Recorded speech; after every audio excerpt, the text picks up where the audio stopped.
Le Canada et les États-Unis entretiennent une relation à la fois étroite et complexe, ancrée dans une histoire commune, une frontière de plus de 8800 km et des échanges économiques parmi les plus importants au monde. Pourtant, derrière cette proximité se cachent des tensions politiques, économiques et culturelles qui témoignent d'une dynamique souvent ambiguë.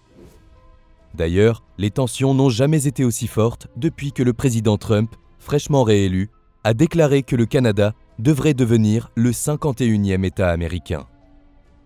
C'est pour cela que dans cette vidéo, on vous propose de découvrir les relations entre les deux pays. C'est parti! Les relations entre les États-Unis et le Canada ont une histoire riche mêlant conflits, coopération et interdépendance. Dès le XVIIIe siècle, cette relation a commencé sous le signe de la méfiance. Pendant la guerre d'indépendance américaine, les colonies canadiennes, sous domination britannique, sont restées fidèles à la couronne, tandis que des loyalistes américains se réfugiaient au Canada après la victoire des insurgés. Ce contexte a été suivi par la guerre de 1812, où les États-Unis ont tenté, sans succès, d'envahir le Canada. Cet événement a renforcé les liens entre les Canadiens et le Royaume-Uni. Au cours du XIXe siècle, les relations ont évolué. Des traités, comme celui de 1818, qui a établi une partie des frontières, et le traité de l'Oregon de 1846, ont permis de stabiliser les rapports. Parallèlement, l'économie transfrontalière s'est développée, notamment grâce au traité de réciprocité de 1854, qui a temporairement permis une forme de libre-échange entre les deux nations. La construction de chemins de fer transcontinentaux a également renforcé les échanges commerciaux. Le XXe siècle a marqué un tournant dans ces relations avec les deux guerres mondiales. Les deux pays, membres des Alliés, ont coopéré militairement et logistiquement.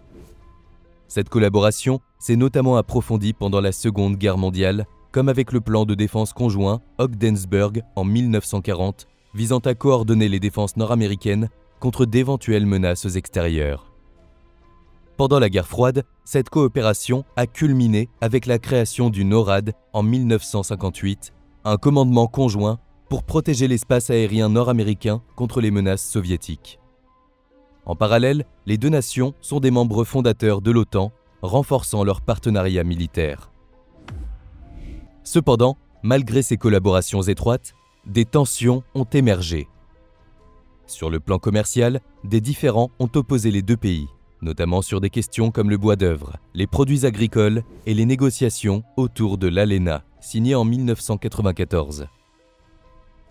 L'ALENA visait à éliminer les barrières commerciales entre les États-Unis, le Canada et le Mexique, créant ainsi la plus grande zone de libre-échange du monde.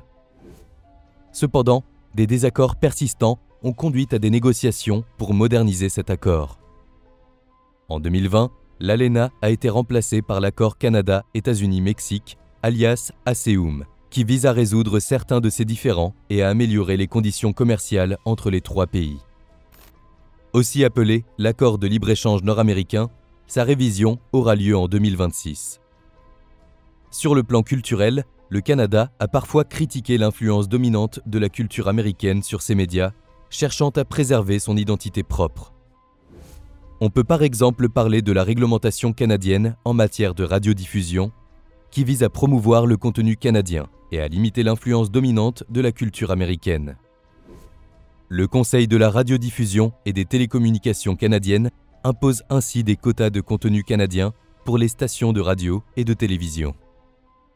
Par exemple, les stations de radio doivent diffuser un certain pourcentage de musique canadienne et les chaînes de télévision doivent inclure une proportion spécifique de programmes canadiens dans leur programmation. Ces mesures ont été mises en place pour protéger et promouvoir l'identité culturelle canadienne en réponse à la domination de la culture américaine dans les médias. Malgré cela, les relations entre les deux pays restent marquées par une forte interdépendance.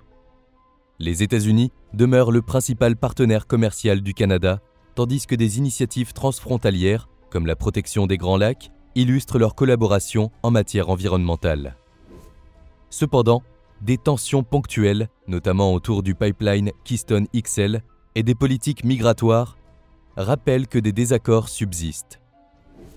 Par exemple, le projet Keystone XL, proposé par la société canadienne TC Energy, visait à transporter du pétrole brut lourd de l'Alberta, au Canada, jusqu'au golfe du Mexique, aux États-Unis. Cependant, ce projet a rencontré une forte opposition, notamment de la part des groupes environnementaux et des communautés locales. Sous l'administration Obama, le permis pour le passage du pipeline à la frontière entre les États-Unis et le Canada a été refusé en 2015. Cependant, cette décision a été inversée par l'administration Trump en 2017, qui a approuvé le passage frontalier. En janvier 2021, le président Biden a de nouveau annulé le permis, mettant ainsi fin au projet. Cette décision a suscité des tensions entre les deux pays, TC Energy ayant intenté une action en dommages-intérêts contre le gouvernement américain pour 15 milliards de dollars. L'administration Biden a justifié cette décision par des préoccupations environnementales et l'importance de lutter contre le changement climatique. Mais ces derniers mois, les relations entre les deux pays ont pris un nouveau tournant. En décembre 2024, Donald Trump a évoqué la possibilité de faire du Canada le 51e État d'Amérique. Il explique : « Beaucoup de Canadiens veulent que le Canada devienne le 51e État. Ils économiseraient massivement sur les impôts et la protection militaire. Je pense que c'est une excellente idée. » Pourtant, en décembre 2024, un sondage de la firme Léger montrait que seulement 13% des Canadiens seraient prêts à accepter l'idée de se joindre aux États-Unis. Avant la démission de Justin Trudeau, Premier ministre canadien, Donald Trump parlait de lui en le déclarant gouverneur et non Premier ministre. Il faut savoir que les États-Unis comptent 50 États, chacun dirigé par un gouverneur, qui sert de chef exécutif de l'État. Il ne faut pas non plus oublier que le Canada traverse actuellement une crise politique majeure. Le Premier ministre Justin Trudeau a annoncé sa démission après près de 10 ans au pouvoir. Cette décision intervient dans un contexte de mécontentement croissant au sein de son propre parti et de la population, en raison de la forte inflation, de la crise du logement et des défaillances des services publics.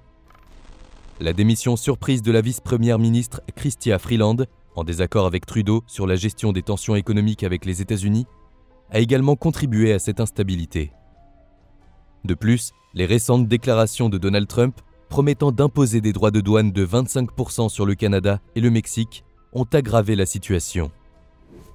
Ainsi, alors que les exportations vers les USA représentent plus de 3 milliards de dollars en biens et services chaque jour, les tarifs douaniers que Donald Trump veut imposer pourraient coûter des dizaines de milliers d'emplois au Canada.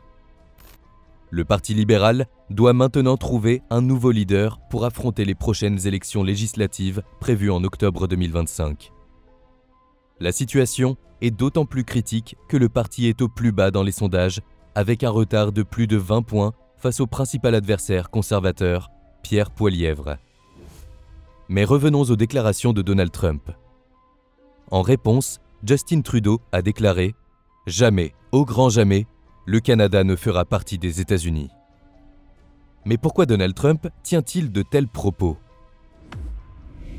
Il faut savoir que 75% des exportations canadiennes vont aux États-Unis, ce qui engendre une réelle dépendance alors que le pays vend de nombreuses choses allant du pétrole en passant par le gaz naturel, mais aussi des produits manufacturés, des minerais ou encore des terres rares. Ainsi, de nombreux experts s'inquiètent non pas d'une guerre à proprement parler, mais d'une guerre économique. À la RTBF, Louis Blouin, chef de bureau parlementaire à Ottawa pour Radio-Canada, explique : « Nos sources au sein du gouvernement canadien nous disent que c'est une tactique de négociation. Ces boutades sur le 51e État sont là pour essayer de déstabiliser le partenaire canadien. Ce n'est pas nouveau, c'est la méthode Trump. Essayer de faire peur, déstabiliser l'adversaire avant la négociation qui s'en vient. Mais le gouvernement canadien prend cette menace économique au sérieux. Et d'ailleurs, il prépare une riposte avec une liste de produits américains qui pourraient faire l'objet d'une tarification plus élevée. Il est donc clair que les relations entre le Canada et les États-Unis connaissent des tensions sans précédent, notamment en matière de politique et de culture. Bien que les deux pays partagent des intérêts stratégiques majeurs et des échanges commerciaux vitaux, Leur désaccord sur des enjeux clés souligne la fragilité de cette alliance apparente. Alors que le Canada tente de protéger son identité et son indépendance face à son puissant voisin, les récents développements politiques et économiques laissent entrevoir une période sombre pour les relations entre les deux pays.